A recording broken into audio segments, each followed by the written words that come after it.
L'objectif du RAID Latécoère, c'est d'entretenir la mémoire des lignes aériennes Latécoère et aéropostales et de soutenir des projets culturels ou d'aide tout au long de la ligne.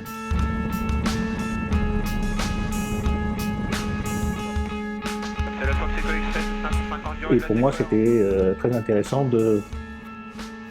d'aller sur les traces de l'aéropostale et de ses pionniers, de ses héros. Quand vous êtes sur le RAID Latécoère, finalement, il faut tout faire, donc c'est ça qui est intéressant. Mais l'intérêt du RAID, c'est qu'il y a vraiment des professionnels de l'aviation qui nous encadrent et puis qui assurent la sécurité. On a touché beaucoup d'écoles, beaucoup de gens et beaucoup de pilotes. Et on a bien l'intention que ça se développe et on en parle de plus en plus, et de Latécoère, et de la ligne, et de l'aéropostale.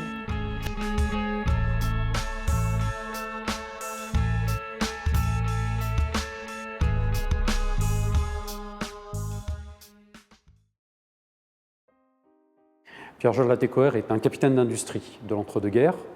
Il est né en 1883. Il a été, d'un point de vue familial, accompagné pour reprendre en main l'entreprise de son père. Alors en 1914, la guerre éclate. L'armée va lui demander de fabriquer sous licence des avions. En 1918, c'est l'armistice. Pierre-Georges Latécoère, comme beaucoup d'industriels, se retrouve avec des outils et des machines qui participent à l'effort de guerre. Et il est nécessaire pour lui de faire une reconversion. Il s'est tout simplement dit que ces appareils militaires qu'il fabriquait pour l'armée, il peut tout simplement les fabriquer de manière civile, donc non militarisée, sans mitrailleuse, sans bombe. Cette aviation commerciale, il va la construire dans un but précis au départ, c'est-à-dire transporter du courrier. Il faut bien s'imaginer, il faut se remettre dans cette période de la fin de la Première Guerre mondiale et de l'entre-deux-guerres.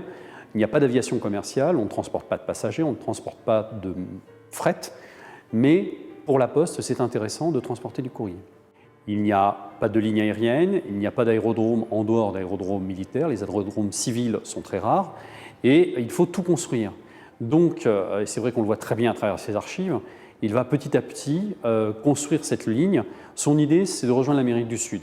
C'est une terre qui mérite d'être commercialement colonisée. Il faut passer par l'Afrique du Nord. L'Afrique du Nord est un territoire en partie colonie française, en partie protectorat avec le Maroc. Et donc il se dit construire cette ligne jusqu'en Amérique du Sud, c'est une solution. Ça peut déjà ouvrir le fret postal et pourquoi pas par la suite transporter les passagers. Concernant les difficultés techniques, ces appareils sont d'anciens avions militaires qui ne sont pas du tout faits pour à la fois du transport de courrier ou de fret en général et à la fois pour des longues distances. Le Breguet 14 par exemple n'est pas fait pour transporter du courrier, donc on va rajouter sur ce Breguet 14 des coffres sous les ailes pour pouvoir mettre des sacs de courrier. En même temps, c'est un appareil qui doit voler sur de assez longues distances.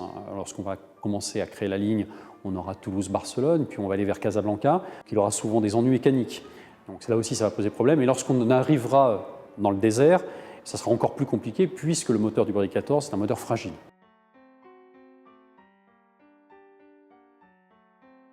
Alors le problème, c'est qu'on n'avait pas tellement de radio sur les avions.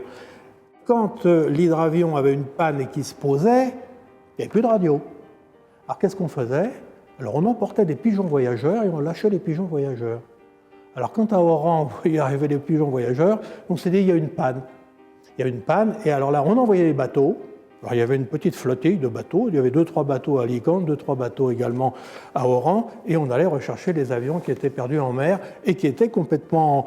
il n'y a aucune communication, les radios.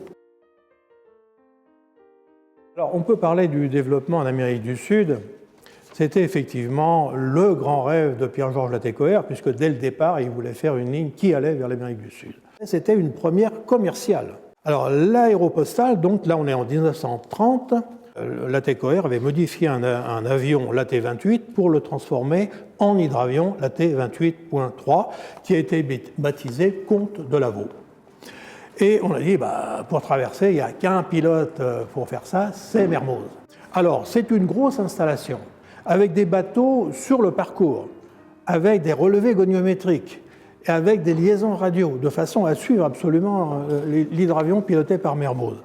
Et cette liaison a été faite donc en une journée, une nuit, pour arriver. Alors c'était extraordinaire parce que le courrier qui était parti de Toulouse est arrivé 3 jours et demi après à Buenos Aires. C'est extraordinaire. C'est une partie où techniquement il y a eu beaucoup de nouveautés. Le vol de nuit a été développé par Mermoz au départ de Buenos Aires en remontant la côte brésilienne, enfin uruguayenne, brésilienne. Le passage de la cordillère des Andes, le matériel au début n'était pas présent. Hein. Il était incapable de monter suffisamment pour passer la cordillère, donc il fallait que les pilotes attrapent des courants ascendants qui leur permettaient de passer un col, et puis après, il fallait espérer que ça passait bien de l'autre côté. Alors, dans tout ça, il y a eu les progressions, évidemment, beaucoup en aéronautique, et il y a eu des vols qui ont été faits. Alors, nous, les Français, c'était donc plutôt vers l'Afrique et l'Extrême-Orient, parce que il y avait l'Indochine d'un côté, il y avait l'Afrique noire de l'autre, il y avait Madagascar. Le raid Latécoère fait revivre l'histoire des lignes Latécoère aéropostales et il porte le message de la ligne. À l'ouest, la TMA de Barcelone. Et, bien entendu, qui contribue énormément à propager cette histoire et à la faire revivre et à la faire connaître auprès des jeunes et à donner du courage aux jeunes. Ils décollent, ils se mettent à un niveau contre la croisière et là ça se niveau. L'aéropostale, tous les pilotes ont connu et ça les a tous fait rêver, je pense. Et j'ai entendu parler du raid Latécoère lors de mes études à l'ENAC, justement.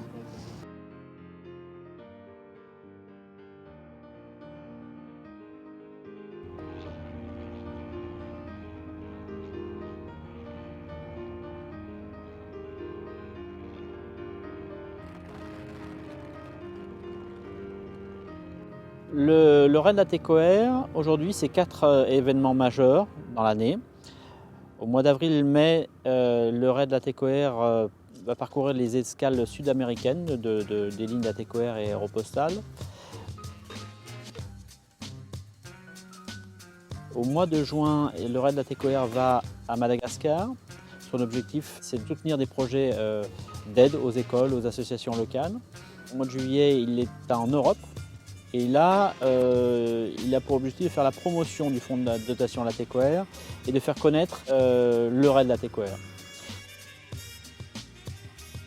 Et enfin, au mois d'octobre, il est présent en Afrique, sur les escales africaines, au Maroc, en Mauritanie, au Sénégal. Et là, il a pour objectif de suivre les traces des pionniers de l'aéropostale et des lignes Latécoère et de soutenir des projets locaux, des projets d'aide et des projets centrés sur l'éducation.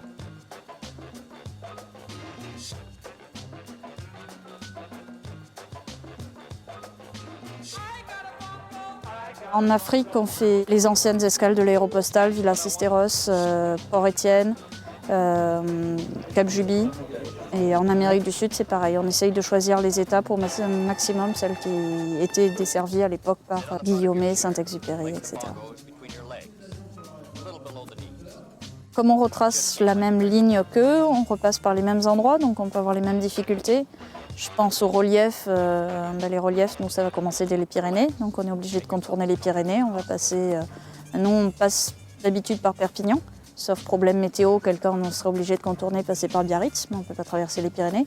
Donc ça commence dès la France. Derrière, 2 derrière, 1 9 devant. On essaie d'optimiser un maximum l'espace qu'on a à bord. C'est pas toujours évident de rendre le vol quand même assez confortable. Et en essayant de caser toutes nos fournitures, on n'est pas loin de la masse maximale de l'avion au décollage. Il y a un point qui s'appelle Bouche d'Our. Ouais, j'ai mis Bouche d'Our, c'est beau.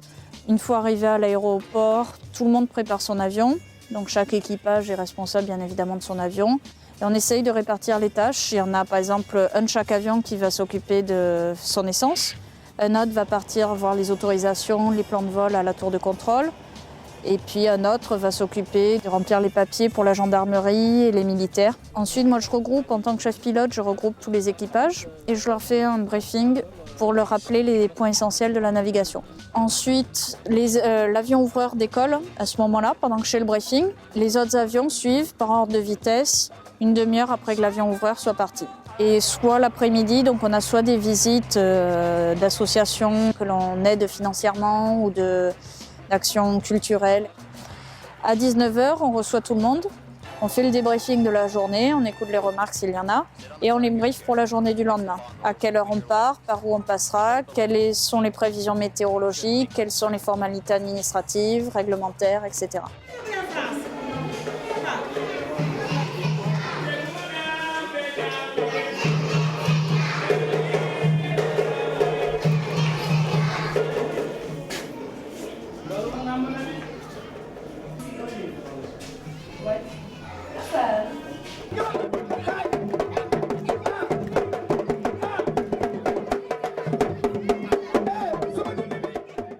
Au Maroc, on soutient des associations locales. Également, on soutient une école à Tarfaya, à Cap-Juby, le pays du Petit Prince. En Mauritanie, on soutient 6 écoles, à Nouadhibou, Nouakchott, Attar. Au Sénégal, on soutient une de 3 écoles, une à Saint-Louis, une à Dakar et une à Ziguinchor en Casamance. À Madagascar, le Raid Latécoère soutient des projets des associations locales, d'une association française qui s'appelle SOS Village Enfants, qui est présente dans 5-6 villes à Madagascar et qui a pour objectif de réinsérer les enfants démunis dans le cursus scolaire. Le Raid Latécoère est partenaire, donc finance des fournitures scolaires, mais également permet à ces enfants de découvrir l'aéronautique et de les faire voler. Donc on leur offre des baptêmes de l'air. Il y a quelque chose de magique qui se passe à bord de l'avion et on a des enfants qui sont impressionnés au départ et puis qui redescendent avec le sourire. Ils vont en parler pendant plusieurs jours à l'école chez eux et ça c'est absolument fabuleux. Il y a vraiment quelque chose qui se passe, quelque chose qui est important. Depuis 2013 avec les étapes malgaches et en 2014 avec les étapes européennes, le Raid Latécoère s'inscrit dans la lignée des grands raids européens des années 20-30. Au niveau des étapes européennes, ce qui nous importe en fait, c'est de partir à travers ce Raid d'Europe avec l'esprit en fait de Pierre-Georges Latécoère et de ses pionniers qui ont relié les pays en laissant une trace dans chaque pays et en permettant à chaque pays en fait de mieux connaître les autres. Notre idée en fait à travers les étapes européennes, c'est permettre à chaque pays de montrer une page glorieuse de son histoire de l'aviation, hors guerre forcément, et de la faire découvrir aux autres pays européens. Et on va demander à chaque escale de nous écrire une page de son histoire. Alors on a beaucoup de personnes de l'aviation, beaucoup de pilotes, mais on a aussi des accompagnants ou des passagers. Donc on peut avoir soit des femmes ou des maris de pilotes qui vont venir avec nous. On peut avoir des personnes intéressées qui ne sont pas pilotes. Alors soit elles font le choix de toujours être en place arrière en passager, avec les pilotes à l'avant qui changent à tour de rôle. Soit moi en tant qu'instructeur, je peux faire piloter n'importe qui. Donc je peux prendre quelqu'un qui l'ait déjà piloté un petit peu ou pas du tout, le faire piloter pour qu'il retrace encore un peu plus cette idée de faire revivre l'aéropostale et de reprendre les commandes d'une machine qui trace cette ligne.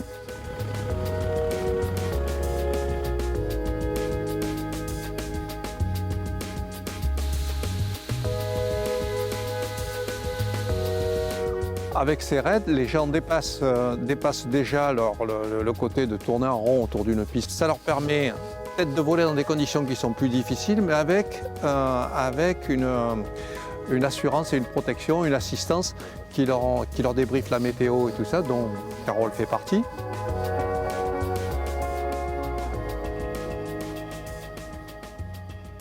Dernier remplissage, dernier vol. Ça fait un peu triste quand même, c'est pas facile. On sait qu'après, c'est une page qui se tourne, voilà, comme un carnet de vol finalement. C'est la dernière page. Et le BA, c'était de la folie. Je pense que ça peut même pas se décrire en fait, faut vraiment le vivre. Bon, moi, Hervé m'avait dit comment ça allait se passer à peu près, mais ça avait rien à voir. C'était encore beaucoup plus fort avec les enfants, les paysages, l'ambiance. Il y avait une super ambiance avec toute l'équipe. Je me dis qu'ils avaient du sacré courage quand même, parce que nous, maintenant, il y a le GPS, il y a les satellites, il y a plein de choses, on a plein de moyens radio. Ils étaient juste avec leur petite boussole et puis à regarder devant, à suivre des traits de côte, faire ce qu'ils faisaient avec des machines qui tenaient pas la route, faut le dire franchement, c'est du respect.